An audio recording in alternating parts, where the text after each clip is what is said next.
भैया, इस घर पर मेरा भी उतना ही अधिकार है जितना कि आपका। और रही उस लड़की की बात, तो मैं उस लड़की से सच्चा प्यार करता हूँ और शादी भी उसी से ही करूंगा, समझे आप। तू उस लड़की के प्यार में अंधा हो गया है, लेकिन मैं अंधा नहीं हुआ हूँ। मुझे सब दिखाई देता है कि तू किन लोगों की बातों में आकर हमारे खानदान की इज्जत मिट्टी में मिलाना चाहता है। लेकिन जब तक मैं जिंदा हूँ ना, तब तक मैं अपने खानदान की इज्जत मिट्टी में नहीं मिलने दूंगा। भैया, आप अपने खानदान की इज्जत बचाइए, लेकिन मुझे इज्जत की दुहाई देकर रोकने की कोशिश मत कीजिए, क्योंकि मैं प्यार की राहों में ना इतनी दूर निकल चुका हूँ कि वहां से देखने पर ये झूठी शान और इज्जत बहुत छोटी नजर आती है। तुझे हमारे खानदान की शान और ये इज्जत झूठे लगने लगी है। मुझे लगता है तू उस लड़की के चक्कर में पागल हो गया है, पागल। हाँ, मैं पागल हो गया हूँ, और अब आप तो क्या, दुनिया की कोई भी ताकत मुझे नहीं रोक सकती, समझे आप।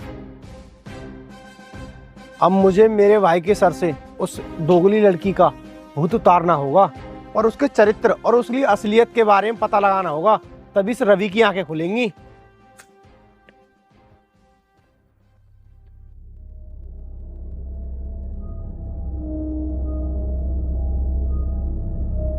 रवि ने तो मुझे यहीं आने को कहा था, लेकिन खुद अभी तक नहीं आया।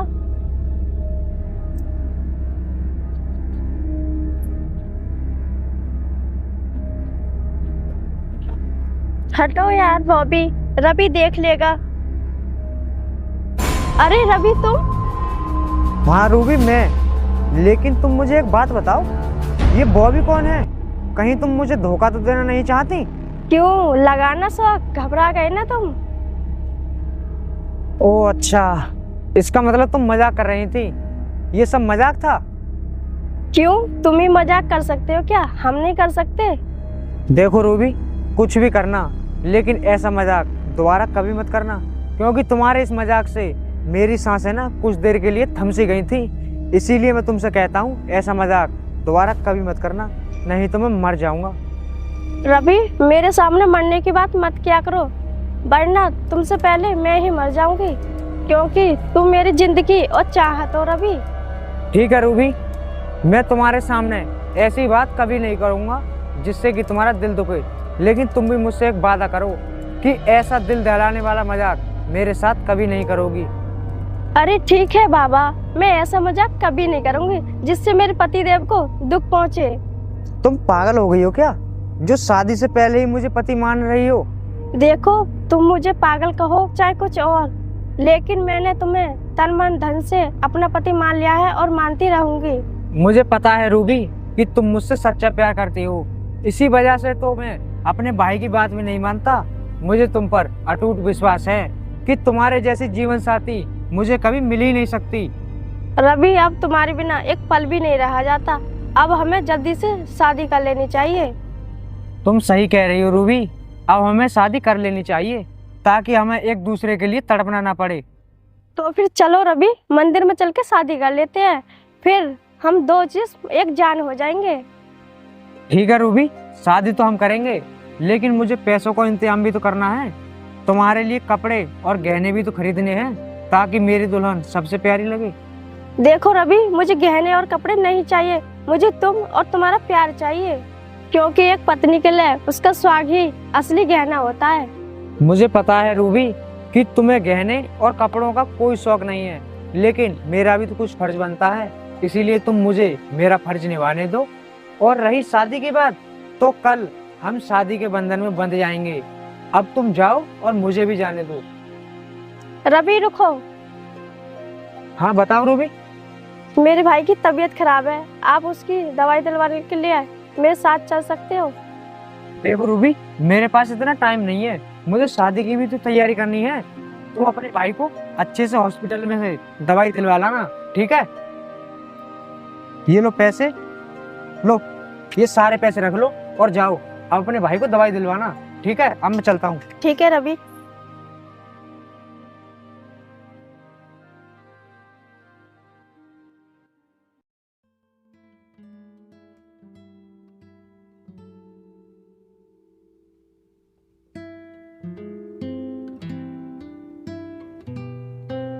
हेलो। हाँ। अरे आपको चिंता करने की कोई जरूरत नहीं है। नहीं नहीं, मैंने उसकी जमीन की जो कीमत है वो दिलवा दी बस, और इससे ज्यादा मैं क्या कर सकता हूँ। हाँ ठीक है, अगर कोई बात हो तो बताना। ठीक है।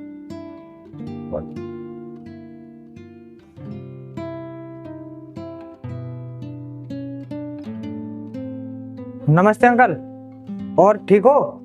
हाँ रवि, मैं बिल्कुल ठीक हूँ। लेकिन रवि, तू एक बात बता, तू आज मेरे पास कैसे आ गया? वैसे तो तू आता नहीं है। कोई ज़रूरी काम है क्या जिसकी वजह से तुझे मेरे पास आना पड़ा है? हाँ अंकल, बहुत जरूरी काम है और इस काम को आप ही कर सकते हो, इसी वजह से मैं आपके पास आया हूँ। अच्छा, अगर ऐसी बात है तो ठीक है, बता क्या काम है जो सिर्फ मैं ही कर सकता हूँ? काम क्या अंकल, मुझे अपने हिस्से की ना जमीन बेचनी है, क्योंकि मुझे पैसों की ना बहुत सख्त जरूरत है। रवि, अगर तुझे पैसों की सख्त ज़रूरत है तो मैं तुझे ऐसे ही पैसे दे दूंगा। पैसों के लिए ज़मीन बेचने की क्या ज़रूरत है? और एक बात बता, तू पैसों का करेगा क्या? अंकल, अगर आप पूछ ही रहे हो ना तो मैं आपको बता रहा हूँ। दरअसल बात ये है कि मैं शादी कर रहा हूँ, और ये बात तो आप भी जानते हो कि शादी बिना खर्चे के तो होती नहीं है। बस इसी वजह से मैं अपनी ज़मीन बेच रहा हूँ। इसका मतलब तेरा बड़ा भाई तेरे बारे में बिल्कुल सच कह रहा था। मेरा भाई आपके पास क्यों आया था, और आपसे ऐसा क्या कह गया जो उसकी बात को आप सही कह रहे हो?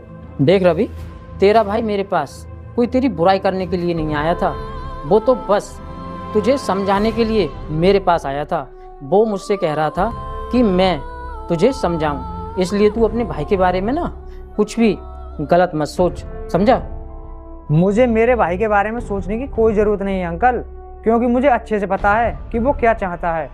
अगर तुझे अच्छे से पता है कि वो क्या चाहता है तो जरा मुझे भी तो बता, मैं भी तो जानूं कि आखिर तेरा भाई चाहता क्या है। अंकल, मुझे मेरा भाई ना अपनी तरह रखना चाहता है। जैसे कि उसकी शादी नहीं हुई, वैसे ही वो चाहता है कि मेरी भी शादी ना हो। अब आप ही बताइए कि वो मेरे साथ बुरा कर रहा है या अच्छा? नहीं रवि, तेरा भाई ऐसा कुछ भी नहीं चाहता है। वो तेरा बुरा बिल्कुल नहीं चाहता है। वो तेरी शादी के खिलाफ नहीं है। वो तो बस इतना चाहता है कि तू जिस लड़की से शादी करे वो लड़की संस्कारी और एक इज्जतदार घराने की होनी चाहिए, बस। देखिए अंकल, जब शादी मेरी है तो मर्जी तो मेरी होनी चाहिए ना, मेरी भाई की मर्जी थोड़ी चलेगी। और जिस लड़की से मैं शादी कर रहा हूँ ना, उस लड़की के साथ जीवन मैं बताऊंगा, ना कि मेरा भाई। और आप ही बताइए, अब मेरा भाई मेरे जीवन में दखलंदाजी क्यों कर रहा है? रवि, तेरा भाई तेरे जीवन में कोई दखलंदाजी नहीं कर रहा है। वो तो बस तुझे खुश देखना चाहता है, लेकिन पता नहीं तू उसकी बात को समझने की कोशिश ही नहीं करता।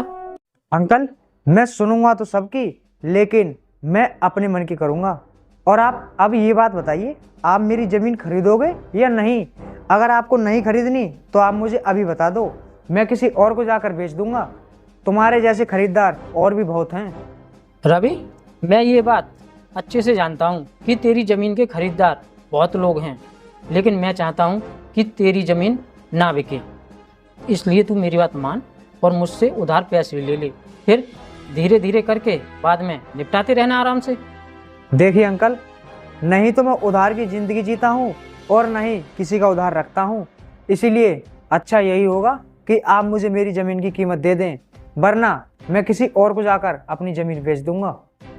ठीक है रवि, अगर तू पैसे उधार लेने के लिए तैयार नहीं है तो कोई बात नहीं, मैं तुझे तेरी ज़मीन की कीमत देने के लिए तैयार हूँ। ला, मुझे अपनी ज़मीन के कागज दे। ये लीजिए अंकल। अभी तो तुझे इस पर हस्ताक्षर करने होंगे अपने। ठीक है अंकल, आप पेन लाइए, मैं अभी कर देता हूँ। ये ले, पकड़।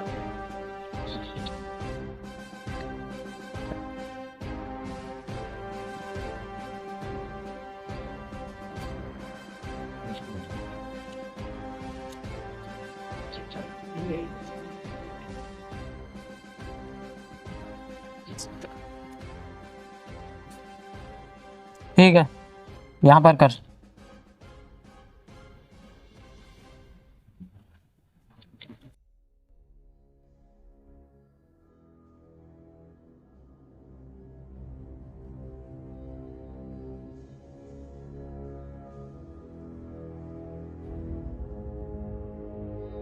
ले लीजिए अंकल। चल आ मेरे साथ, मैं तुझे पैसे देता हूँ अभी।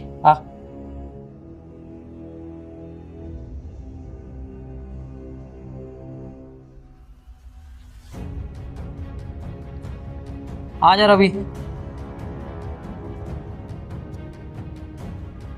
ये ले।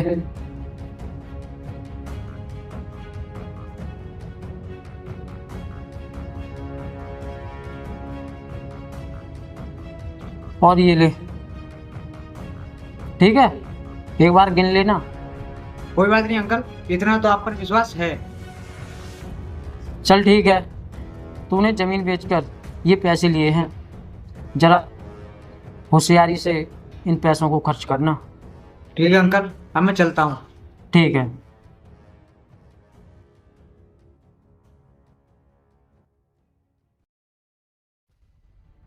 सोनू, हमें किसी के आगे हाथ फैलाना नहीं पड़ेगा, क्योंकि मेरे हाथ बहुत बड़ा खयाना लग गया है। दीदी, आपने रवि भैया से झूठ क्यों बोला कि हम दोनों अनाथ हैं? सोनू, इस दुनिया में जीने के लिए झूठ बोलना ही पड़ता है, वही मैंने किया। चल अब चलते हैं।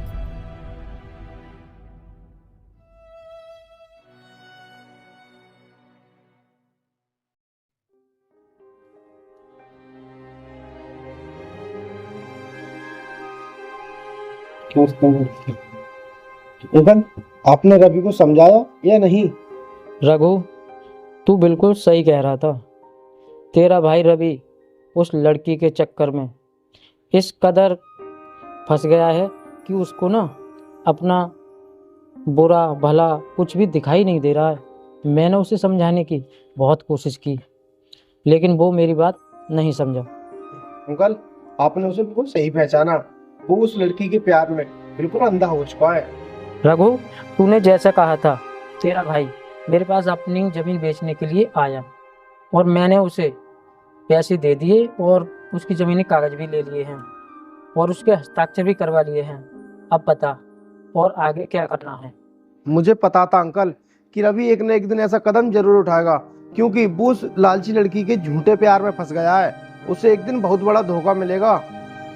देख रघु, इस दुनिया में ना कुछ लोग ऐसे होते हैं कि ठोकर खाकर ही सुधरते हैं। उन्हें जब तक ठोकर नहीं लगती तब तक अकल नहीं आती है, और उन्हीं लोगों में से है तेरा भाई रवि। वो भी ठोकर खाने के बाद ही सुधरेगा, देख लेना तू। अंकल, मैं तो यही चाहता हूँ कि कैसे भी करके मेरा भाई सुधर जाए। ठीक है अंकल, मैं चलता हूँ। नमस्ते।